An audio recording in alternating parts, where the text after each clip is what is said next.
Hello everyone, welcome back to my channel.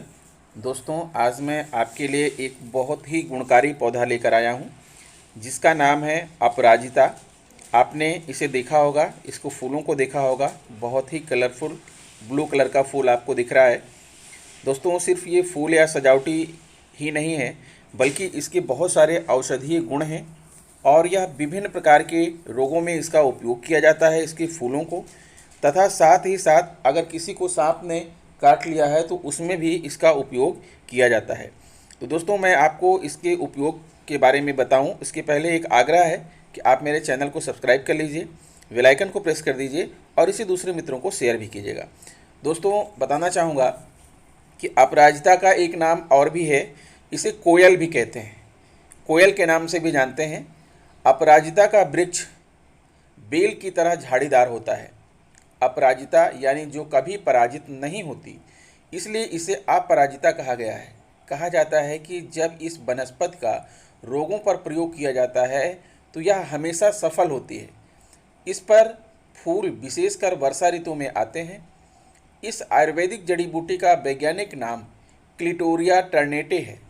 इस पौधे को हिंदी में कोयला, अंग्रेजी में बटरफ्लाई पिया और संस्कृत में गिरिकर्णिका के नाम से भी जाना जाता है। यह उष्णकटिबंधीय पौधा है जिसका फूल से लेकर जड़ तक लाभकारी है। दोस्तों, औषधीय गुणों वाली जड़ी बूटी है जो कि आम घरेलू पौधों की तरह घरों में उगाई जाती है। अपराजिता पौधे को बहुत ही कम देखभाल की आवश्यकता होती है। अपराजिता के फायदे इस पौधे के संपूर्ण भाग के औषधीय उपयोग के लिए हैं। विशेष रूप से इस पौधे की जड़ जो ल्यूकोडर्मा के इलाज के लिए उपयोग की जाती है। अपराजिता के फायदे विषहर के रूप में भी उपयोग के लिए जानी जाती है। इसके फूलों का आकार गाय के कान की तरह होता है, इसलिए इसे गोकर्णी भी कहते हैं।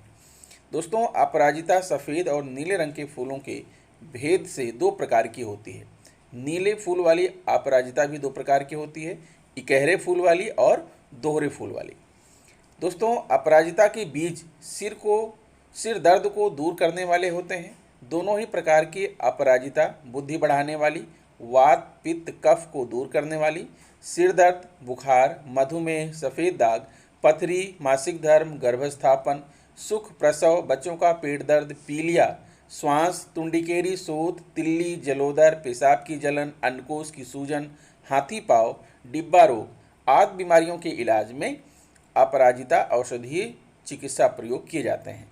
अपराजिता के इस्तेमाल के से साधारण से लेकर गंभीर बीमारियों का उपचार किया जा सकता है।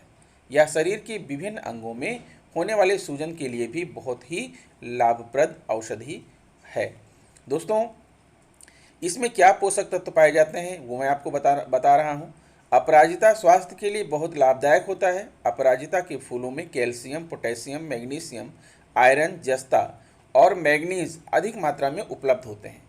अपराजिता सोडियम में भी समृद्ध होते हैं। अपराजिता के पौधे में बहुत से विटामिन और एंटीऑक्सीडेंट प्रचुर मात्रा में पाई जाती हैं। अब बात करते हैं कि सिरदर्द में अपराजिता के फायदे और सेवन विधि क्या है।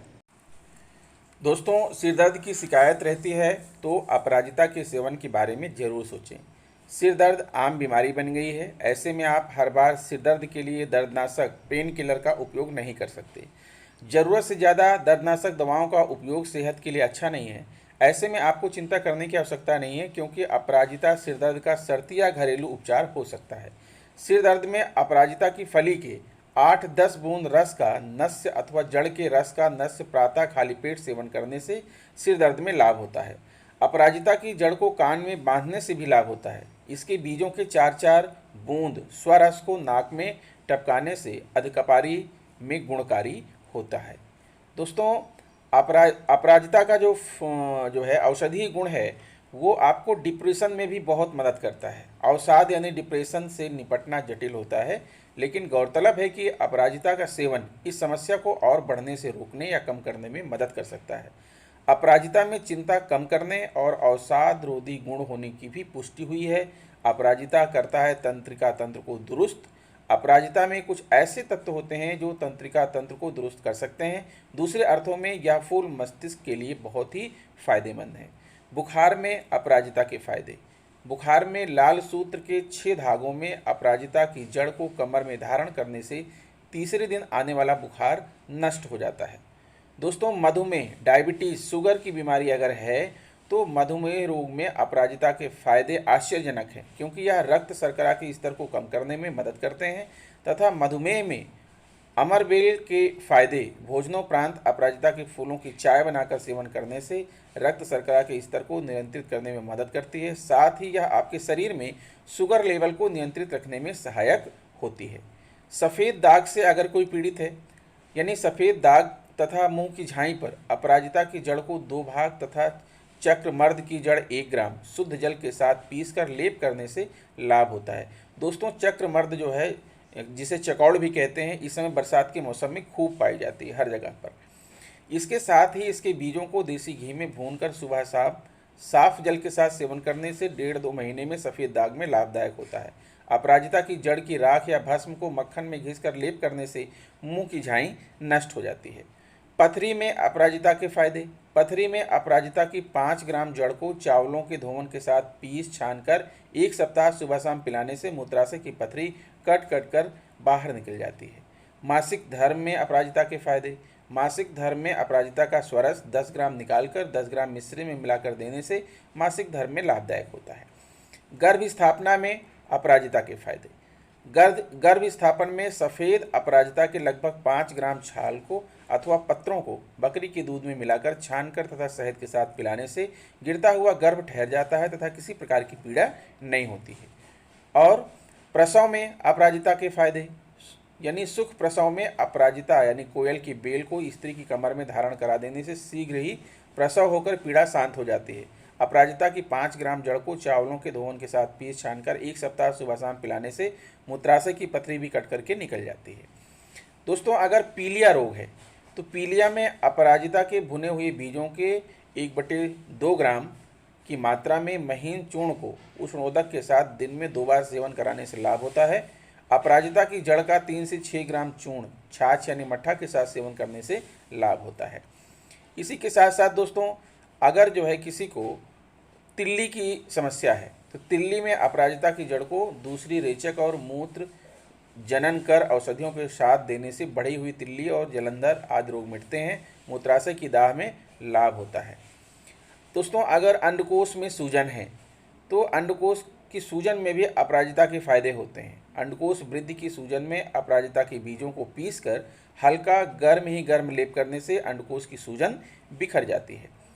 और इसी के साथ हाथी पाँव, जिसे फील पाँव कहते हैं, अगर किसी को फील पाँव की बीमारी है तो फील पाँव में अपराजिता 10 से 20 ग्राम जड़ों को जल के साथ पीसकर गर्म कर लेप करने से तथा 8-10 पत्तों की कल्क की पोटली बनाकर सेंकने से लाभ होता है। फोड़ा फुंसी में भी यह लाभदायक है। दोस्तों, अपराजिता से आँखों की समस्या दूर होती है। सफ़ेद अपराजिता तथा पुनर्नवा की जड़ की पेस्ट में बराबर भाग में जौ का चूर्ण मिलाकर अच्छी तरह से घोंट लें। अब इसकी बाती बनाकर सुखा लें। इस बाती को पानी से घिसकर अंजन करने से आँखों से जुड़ी सभी बीमारियों का उपचार होता है। साथ ही साथ कान दर्द में, दांत दर्द में और गले के रोग में भी अपराजिता बहुत ही फायदेमंद होता है। दोस्तों, अगर किसी को गले की बीमारी है, 10 ग्राम अपराजिता के पत्ते को 500 मिलीलीटर पानी में पकाएं। इसका आधा भाग शेष रहने पर इसे छान लें। इस तरह से तैयार काढ़े से गरारा करने पर टांसिल, गले की घाव में आराम मिलता है। गला खराब होने यानी आवाज़ में बदलाव आने पर भी यह काढ़े से गरारा करना उपयोगी होता है। सफ़ेद फूल वाले अपराजिता की जड़ की पेस्ट में घी अथवा गोमूत्र मिलाकर सेवन करें। इससे गले के रोग, गलगंड में लाभ होता है। और साथ ही दोस्तों, ये भी जान लीजिए कि अपराजिता जो है ये दोनों ही प्रकार की हो, चाहे वो सफ़ेद हो चाहे वो नीली हो, यह जो है लाभकारी होती है। ठीक है। अपराजिता को लेने की सही खुराक क्या है? अपराजिता को औषधि के रूप में सेवन या इस्तेमाल करने की सही मात्रा हर व्यक्ति के लिए अलग अलग हो सकती है, क्योंकि यह उम्र, स्वास्थ्य जैसे अन्य वजहों पर निर्भर करता है। अपराजिता के औषधि प्रयोग किए जाने वाले भाग अपराजिता की जड़, अपराजिता की पत्ती, अपराजिता का तना, अपराजिता का फूल, अपराजिता के फल, अपराजिता का तेल आदि घरेलू दवाओं में प्रयोग किए जाने वाले अपराजिता के भाग हैं। सेवन की मात्रा, अगर ग्रीन चाय की तरह उपयोग किया जा रहा है तो इसके जो है पत्ते का जो रस है 3 से 6 मिली, ठीक है। और जो है अगर आप जो है इसका मूल यानी कि जड़ का चूर्ण उपयोग कर रहे हैं तो 2 से 3 ग्राम, बीज का चूर्ण उपयोग कर रहे हैं तो 1 से 2 ग्राम। हमेशा ध्यान रखें कि किसी भी चीज़ का अत्यधिक इस्तेमाल या सेवन करने से कई समस्याओं का सामना भी करना पड़ सकता है। इसलिए इस जड़ी बूटी की सही खुराक जानने के लिए डॉक्टर या किसी हर्बलिस्ट से ज़रूर जो है संपर्क करें। दोस्तों, इसके साथ ही अपराजिता जो है वो स्नैक बाइट में भी काम आता है। सांप के काटने पर भी इससे उपचार किया जाता है। दोस्तों, आप सभी जानते हैं कि सांप बहुत जहरीला होता है और उसके काटने से जान भी जा सकती है, किंतु एक पौधा है जिसे सांप के जहर का दुश्मन माना जाता है, क्योंकि वो तुरंत सांप के जहर को उतार देता है। इस पौधे का नाम है अपराजिता। जैसा इसका नाम वैसा इसका काम। ये कभी जहर से नहीं हारता। अपराजिता के पौधे में बहुत खूबसूरत फूल लगते हैं, जिनकी बेल बनाकर घर के बाहर लटकाई जाती है, जैसा कि मैं बता चुका हूँ। और ये बेल की तरह उगता है और इसकी भी 2 प्रजातियां हैं, जिसमें सफ़ेद और नीले फूल होते हैं। दोस्तों, किंतु सांप के जहर को उतारने में सफ़ेद फूल वाला अपराजिता ही सक्षम होता है। अब बात करते हैं कि यह जहर उतारने में किस तरह कार्य करता है। लेकिन आपको बता दें कि ये जहर की स्थिति के अनुसार ही प्रयोग में लाया जाता है, जो कि निम्नलिखित है। अगर चमड़ी में जहर है तो सबसे पहले जहर चमड़ी में फैलता है। तो अगर जहर ने अभी सिर्फ चमड़ी को प्रभावित किया है तो आप अपराजिता की सूखी जड़ से पाउडर तैयार करें और उसमें गाय का घी मिलाकर पीड़ित व्यक्ति को खिलाएं। ध्यान रहे कि औषधि की मात्रा 12 ग्राम ही हो। अगर खून में जहर है, वहीं अगर जहर खून तक पहुंच गया है तो इसकी जड़ के पाउडर को दूध में मिलाकर रोगी को पिलाना चाहिए और यहाँ भी पाउडर की मात्रा 12 ग्राम ही होना चाहिए। मांस में जहर, इसके बाद जहर मांसपेशियों में घुसने लगता है और शरीर को शिथिल बनाना आरंभ कर देता है, किंतु इस अवस्था में भी आप अपराजिता का प्रयोग कर सकते हैं। इसके लिए आपको कुठ का चूर्ण और अपराजिता की जड़ का चूर्ण 12-12 ग्राम की मात्रा में मिलाकर एक मिश्रण तैयार करना है और इसे रोगी को जो है पिलाना है। अगर हड्डियों में जहर पहुंच गया है, लेकिन जहर की हड्डियों में पहुंचने के बाद आप 10 ग्राम हल्दी पाउडर और 10 ग्राम अपराजिता की जड़ के चूर्ण को मिलाकर रोगी को दूध के साथ पिलाएं। अगर चर्बी नीली पड़ने लग गई तो आप इस मिश्रण में अश्वगंधा भी मिला सकते हैं। इस तरह अपराजिता की जड़ सांप के जहर को कहीं से भी निष्फल करने में सक्षम होती है। इसकी खास बात ये भी है कि सिर्फ 2 खुराक में ही ये सारे जहर को या तो बाहर निकाल देगा या उसके प्रभाव को खत्म कर देगा। विज्ञान की माने तो सांप के अनुसार ही उसके जहर का तोड़ किया जा सकता है, किंतु अपराजिता एक ऐसा पौधा है जो हर तरह के सांप के जहर को निकालने में सक्षम है। तो दोस्तों, आप समझ सकते हैं जो है कि अपराजिता, जैसा कि मैंने बताया आपको, कितना अच्छा जो है पौधा है, कितनी बीमारियों में यह कारगर है। आप इसका उपयोग करें। लेकिन एक बात का ध्यान रखें दोस्तों कि अगर किसी को सांप काट लेता है तो मैं तो यही सलाह दूंगा कि सबसे पहले आप उसे जो है कोशिश कीजिए कि आप उसे अस्पताल पहुंचाइए और उसका प्रॉपर जो है ट्रीटमेंट कराइए, ठीक है। क्योंकि ये जो फूल पौधे हैं ये जो है अब कितना फ़ायदा करेंगे कितना नहीं करेंगे ये तो नहीं कह सकते हैं, लेकिन आप उस व्यक्ति का इलाज ज़रूर आप कराइए। और दोस्तों, ये भी बताना चाहूँगा कि ये जो अपराजिता है ये ना सिर्फ सांप के दंश से ही बचाता है, बल्कि मधुमक्खियों, बर्रैया, ततैया, किसी अन्य जहरीले जीव के काटने पर भी उपयोगी सिद्ध होता है। इनमें से किसी के भी काटने पर आप पानी में अपराजिता के पत्ते डालें और उससे प्रभावित हिस्से को साफ करें। वहीं अगर बिच्छू ने काटा है तो आपको अपराजिता के पत्ते को काटी गई जगह पर नीचे से ऊपर की तरफ रगड़ना है। और इसके साथ ही दोस्तों, अगर किसी को जो है इविल इफेक्ट है अर्थात भूत बाधा है, तो जब किसी व्यक्ति को भूत बाधा आती है तो उसको अपना शरीर भारी लगने लगता है।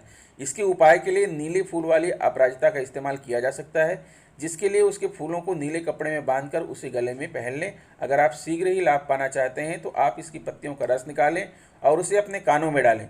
वहीं अगर भूत बाधा की वजह से घर में अशांति का माहौल है तो आप नीम के पत्ते और अपराजिता के पत्तों को जलाएं, पूरे घर में धुआं करें। इस तरह भूत बाधा घर से भी बाहर निकल जाती है और घर में शांति और सकारात्मकता वापस आ जाती है।